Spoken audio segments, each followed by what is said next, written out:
के जंगल में कोरोना का लॉकडाउन। एक हिरनों का जंगल था। उस जंगल में बहुत सारे हिरने रहते थे। वे सब मिलजुल कर खुशी से बिना किसी डर के रहते थे। उसमें एक शरारती हिरन भी रहती थी। वो किसी की भी नहीं सुनती। कभी कभी उस जंगल के बाहर आसपास के गाँव में घूमती थी। एक बार उस जंगल से बाहर आई हुई शरारती हिरन पास के जंगल में गई। उधर उसको एक आंख वाली हिरन सामने पड़ी और बोली, ओ हिरन दोस्त, इस जंगल में तुम्हें कभी देखा नहीं, कहाँ से आई हो? करके पूछा। हाँ, मैं इधर की नहीं हूँ, हमारा हिरनों का जंगल है। बस ऐसे ही इस जंगल को देखने की इच्छा होने पर आ गई। शरारती हिरन ने जवाब दिया। दोस्त, ये जंगल तुम्हारे हिरनों के जंगल जैसा नहीं। इधर हमें मार के खाने वाले जंगली जानवर है, उनसे कैसे बचे ये तुम्हें नहीं पता, इसीलिए इधर से जल्दी लौट जाओ। बोल के चेतावनी देकर वह हिरन कूदती हुई वहाँ से चली गई। ये एक आंख वाली हिरन तो शायद बहुत ही डरपोक होगी। मुसीबत आने पर कैसे बचूं, ये मुझे अच्छी तरह पता है। बोलते हुए जंगल में आगे बढ़ी। ऐसे कुछ दूर गई हुई शरारती हिरन को एक पेड़ के नीचे सोता हुआ शेर दिखा। हिरन धीमे से उसके पास जाकर उसकी पूंछ पर उसकी पैर रखा। इससे शेर नींद से जाग गया। आलस से उड़ते हुए हिरन को देख गरजने लगा। ऐसे गरजने की आवाज कभी न सुनने पर हिरन के सांसें रुक गई समझो, और वो पीछे मुड़कर आए हुए रास्ते में ही भागने लगी। और शेर भी उसके पीछे पड़ा था।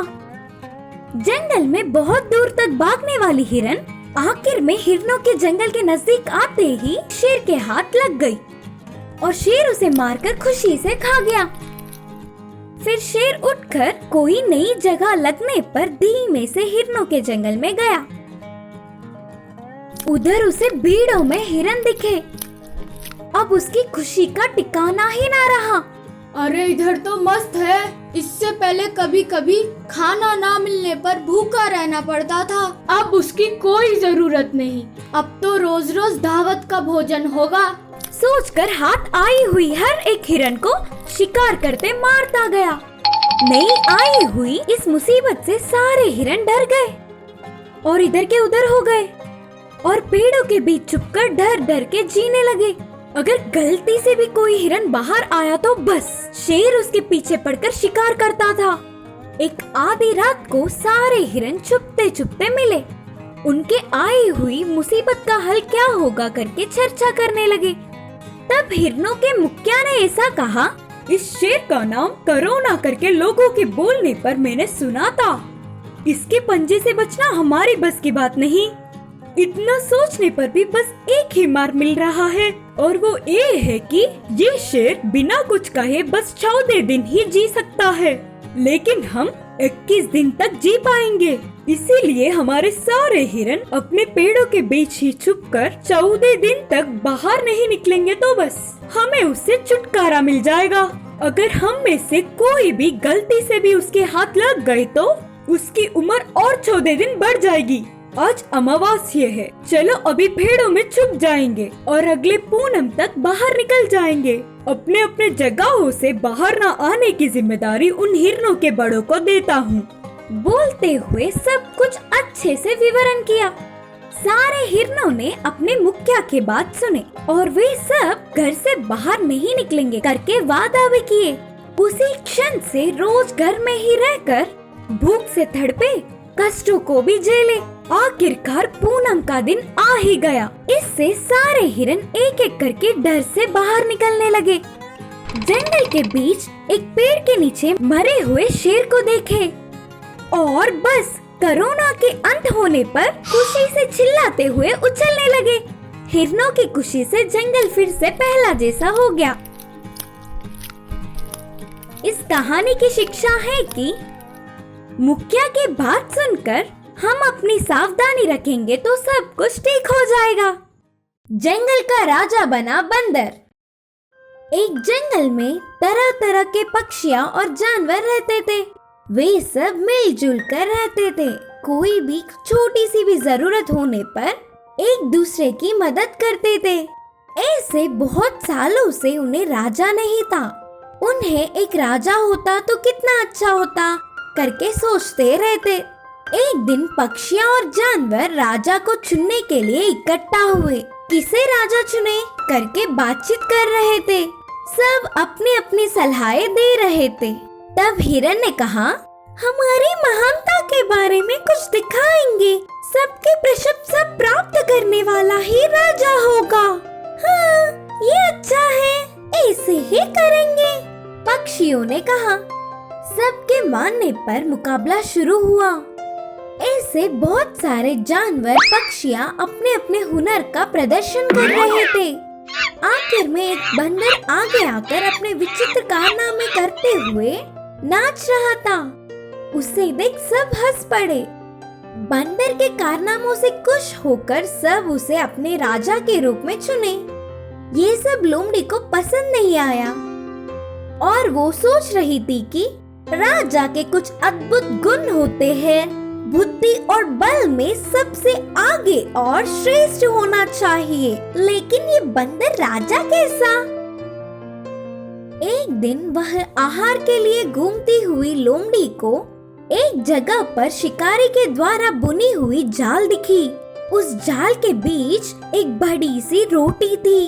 वह बहुत भूखी होने के बावजूद वह चालाक लोमड़ी उस आहार को छोड़कर जल्दी जल्दी बंदर राजा के पास भागते हुए गई और बोली, राजा जी, ये सेवक आपको एक तोहफा देना चाहता है। अगर आप मेरे साथ आएंगे तो आपको बहुत स्वादिष्ट आहार मिलने वाली जगह पर ले जाऊंगा। स्वादिष्ट आहार बोलते ही बंदर के मुंह में पानी आ गए और तुरंत खुशी से लोमड़ी के साथ चल पड़ा। लोमड़ी बंदर को जाल के पास ले गया। उस जाल के बीच की रोटी को दिखाते हुए कहा, ये लो राजा जी, ये रोटी आपकी ही है, इसीलिए मैंने इसे छुआ तक नहीं, जाकर खाइए। लोमड़ी ने बहुत ही विनम्रता से कहा। आगे पीछे का ना कुछ सोचते हुए बस एक ही छलांग में बंदर आगे कूद पड़ा और तुरंत शिकारी के जाल में फंस गया। अपनी मासूमियत से फंसी हुई बंदर राजा को उधर ही छोड़कर लोमड़ी हंसते हुए चली गई। इस कहानी की नीति है कि नेता बनने के लिए बुद्धि बल की बहुत जरूरत होती है। दोस्ती के फायदे। एक जंगल में एक खरगोश और कबूतर बहुत अच्छे दोस्त थे। खरगोश और कबूतर दोनों खाने की तलाश में सारा जंगल घूमते रहते थे। खाली समय में कबूतर एक पेड़ पर और खरगोश उस पेड़ के नीचे बैठकर बहुत सारी बातें करते थे।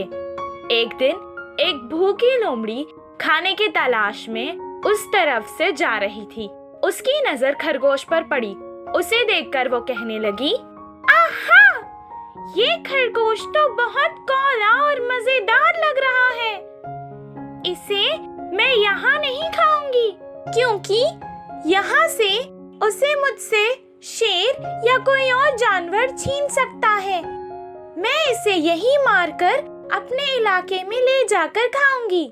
वो धीरे से उसके करीब आकर उसे अपने दांतों से दबोचकर एक थैली में डालकर वहां से भाग निकली। ये देखकर कबूतर के दिमाग में एक उपाय आया। वो तुरंत वहां से उड़कर लोमड़ी के आगे रास्ते पर बेजान मुर्दे की तरह नाटक करने लगा। जब लोमड़ी ने उसे देखा तो वो कहने लगी, आहा! आज मैं शायद बहुत अच्छे मोहलत पर घर से निकली हूँ। इतने अच्छे मजेदार खरगोश के बाद मैं इस कबूतर का भी गोश्त खा लूंगी। ये कहकर उसने अपनी थैली जमीन पर रख दी और कबूतर की ओर बढ़ने लगी। जैसे ही लोमड़ी ने थैली छोड़ी, खरगोश थैली से कूदकर बाहर आ गया। उसने थैली में वापस एक बड़ा पत्थर रख दिया और भाग गया। अनजान लोमड़ी को पता नहीं चला और उधर जैसे ही वो कबूतर के पास गई, कबूतर फर से उड़ गया। कबूतर के उड़ जाने से वो वापस खरगोश की थैली के पास आई और कहने लगी, होशियार कबूतर, आज दिखाकर भाग गया। वो गुस्से से थैली उठाकर अपने घर वापस आ गई। जैसे ही वो घर वापस आई, वो कहने लगी, आज शायद इस खरगोश से ही अपना गुजारा करना पड़ेगा।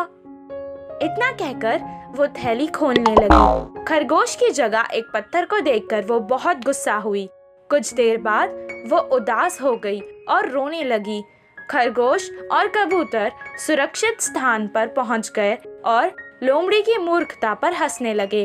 इस कहानी से हमें ये शिक्षा मिलती है कि अच्छे दोस्त अगर साथ दे तो चाहे जितनी ही बड़ी मुसीबत क्यों ना हो, हम उससे बाहर आ सकते हैं।